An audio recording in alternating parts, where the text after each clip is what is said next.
And just like that, he was gone. That's waterfall, showing us how it's done. So, you know, shared a cab ride up here and to the 501 parking lot area. Now he's off. Hopefully I will see him at the Eagle's Nest shelter 15 miles from here. So otherwise, yeah. So I'm hiking alone today. Hopefully we'll run across somebody who does it my pace, because I really prefer to be with somebody. So there he goes. All right, kids, Spur here, the Appalachian, coming at you from the Appalachian Trail. And yeah, no video yesterday. Did a 0 day in Pine Grove, and just resting my feet. Got a pretty good blister on my heel. So other than that, yeah, just chilled out, relaxed. My friend, theologian and author, Tony Jones, the Reverend Hunter, did a podcast with him. He interviewed me, and that was a lot of fun. And so this morning, I just fell.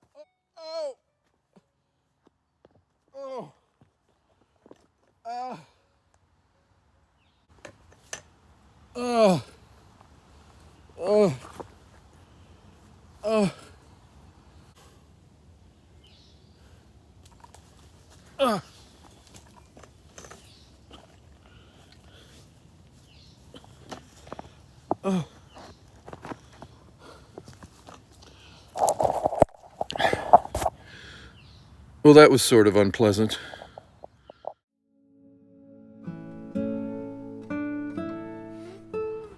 All right, well, I was lucky there. I had a bad bruise on my leg now. Got some scratches, nothing really cut.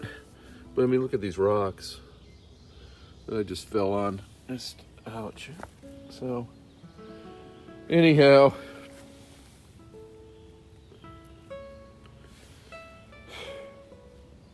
nobody out here with me, so man, I got to take it really carefully.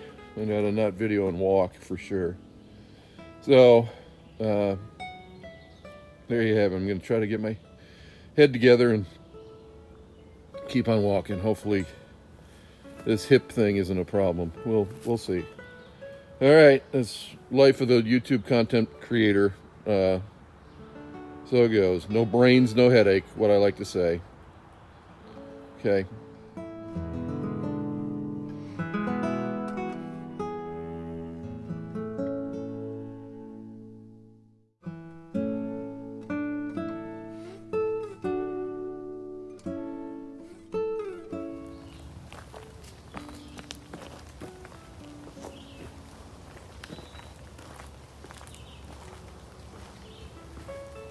This is the Shower Steps Vista, they said. Shower Steps Vista. Oh, nice. Nice view. It's raining now,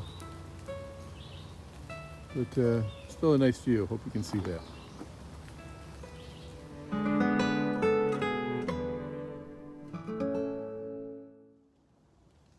And a little while after I fell, I noticed my arm was bleeding too, so I stopped to clean that up.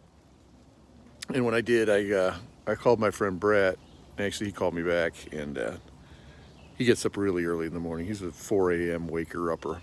And so I needed to talk to somebody. I knew he'd be up, so I called him and you know, told him about my "what the heck am I doing here" moment. And he said something a wise man once told him as Brett was embarking on his country music career. He's got 3 albums out, and he plays all the time.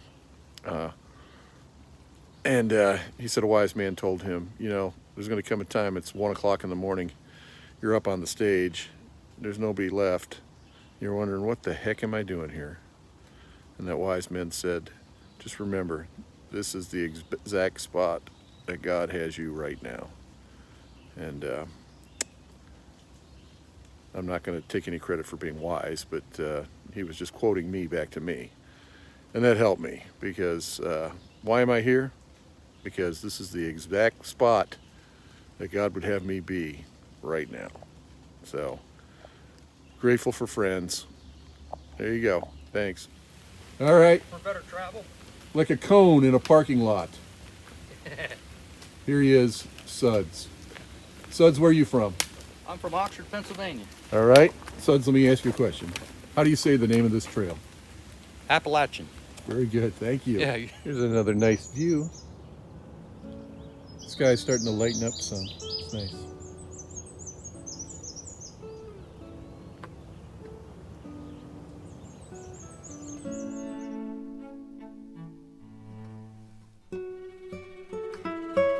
This is a nice water source.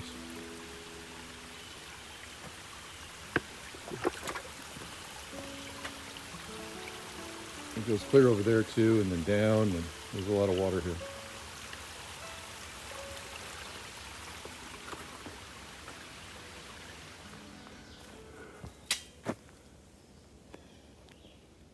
All right, Bone Spur here, about noon, and today happens to be June the 2nd, 2021, and Joe P.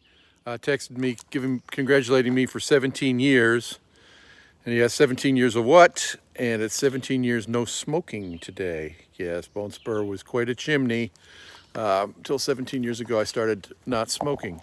So it kind of blows my mind that I ever did smoke at this point. But so that's caused me to think about my friend Dr. Ray. He's no longer with us, but God bless him. He helped me in my path towards not smoking. He first of all, he was a thoracic surgeon, retired thoracic surgeon, so he'd done all kinds of lung and heart surgeries, you know, particularly on cancer patients. And so we would go to lunch and he would tell me stories about that. But something that really made a difference in my journey to not smoking was the day he talked about hemoglobin in our blood, and that our hemoglobin is 20 times more likely to consume carbon monoxide than it is oxygen. And it needs to consume oxygen, not carbon monoxide. And when you smoke, you bring all kinds of carbon monoxide into your system that the hemoglobin consumes and then sends carbon monoxide throughout your system. But when you don't smoke and you breathe in, it attaches to it consumes the oxygen. And so you have oxygenated hemoglobin going all through your veins. Now I might have blown all that from a medical standpoint. I don't have a clue, but that's what I heard when he said it.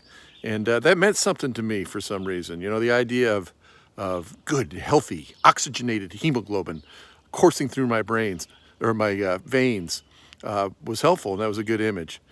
Soon after that, I went on the patch, and of course, prayer, etc., led me to stop June 2nd, 2004. And for that, I'm grateful, and I'm grateful to God, and I'm grateful to Dr. Ray for informing me about oxygenated hemoglobin, of which I'm grateful for also because it's really helpful on the uphills here on the AT.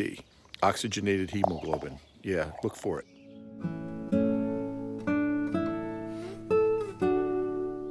A forest of ferns.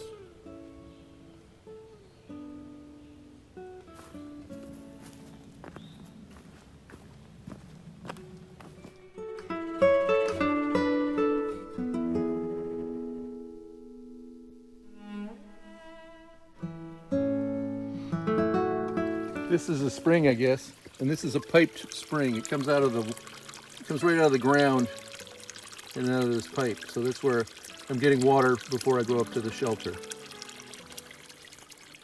I guess I'm about 100 yards below it. So this is very convenient. So I'm gonna make it 15 miles. All right, don't go chasing waterfalls. How you doing, man?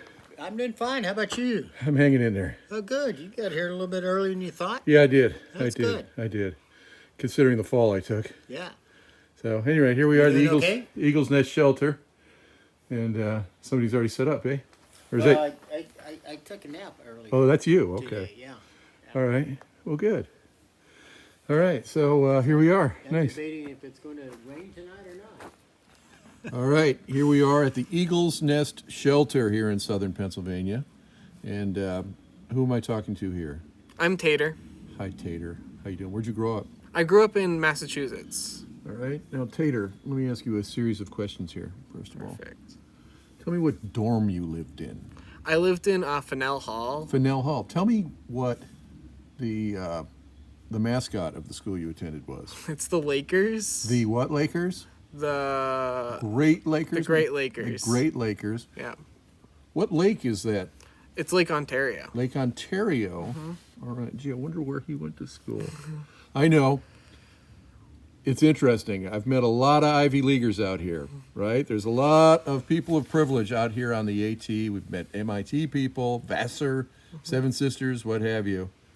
But, believe it or not, sitting at a shelter in southern Pennsylvania at the same picnic table are two alumni of the Harvard of upstate New York.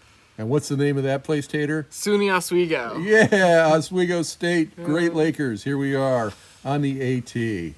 All right, man. We're going to have a great night. Yeah. Yeah. Not really healing up better. We All right, live. here we've got Toboggan. And where are you from, man? I'm from New Hampshire. All right. Yeah. How do you say the name of this trail, by the way? Appalachian. Appalachian. Yes. Like the shin. right way. Appalachian, like the Yeah. shin. Like your shin. All right, good. All right, Toboggan, today's theme is falling on rocks. And tell me what happened. Well, Pennsylvania being known for its rocks, I got real close with one. I was hiking down into Duncannon, and my trekking pole came in front of my leg. I tripped in front of my trekking pole. I fell, put my arms down, and caught myself. But the weight of my pack kind of came up and over my shoulder and just drove my face right into a rock, and got a nice scrape up here on my forehead and a bigger one on my nose. So, but But my it's not- buddy was here to patch me up, so Yeah. I'm doing okay. Just trying to keep it clean and avoid infection. So, Good. yeah. All right, well, there you go, kids. Even the guys that come from Springer can trip and fall. So it's not just this flip-flop and fly guys. Not just the Bone Spur, the Appalachian falling on his face. No, even our experienced all-the-way guys are. The rocks will get you. Yeah, they will, and particularly in Pennsylvania. Yes, sir. All right, guys, thanks a lot. Got it. All right, kids, Bone Spur here. Eagle's Nest Shelter between Pine Grove and Port Clinton, Pennsylvania. And got quite a little crowd here, which is nice. Waterfalls here. Minnie and Tater, who I met earlier. And Toboggan, who's a thru hiker, and his friend, who I can't remember his name. And then Suds is here too. He set up in a tent. It's supposed to rain tonight, so I'm going to stay in a shelter, and it's an older shelter, so never really had to deal with mice, so should be interesting to see what happens there. And kind of a tough day today. I was 15 miles, which was good, but I started off by myself, and just missing everybody that I've been hiking with. And then I fell, which is kind of a big thing because my rib still hurts quite a bit, and my hip, and then my ring finger on my left hand is real swollen. So I had to take my wedding ring off just because I'm afraid that it would just swell up around it. So we'll see what happens with all that tomorrow. And but then, I just kind of cruised 15 miles. I talked to a number of people on the phone. Talking to Brett really helped. Talking to Father Daniel helps. And then just knowing the waterfall was going to be here at the end of the day, that helped. And then to run into somebody from the Harvard of upstate New York, Oswego, that was a good thing too. So, at any rate, today's behind me, and I'm glad. But hopefully we'll get a good night's sleep, and we'll hit it again tomorrow. So, thanks for watching, and remember, may your eyes be filled with wonder, may your heart be full of joy, may your footsteps be firm as you walk with God. Amen.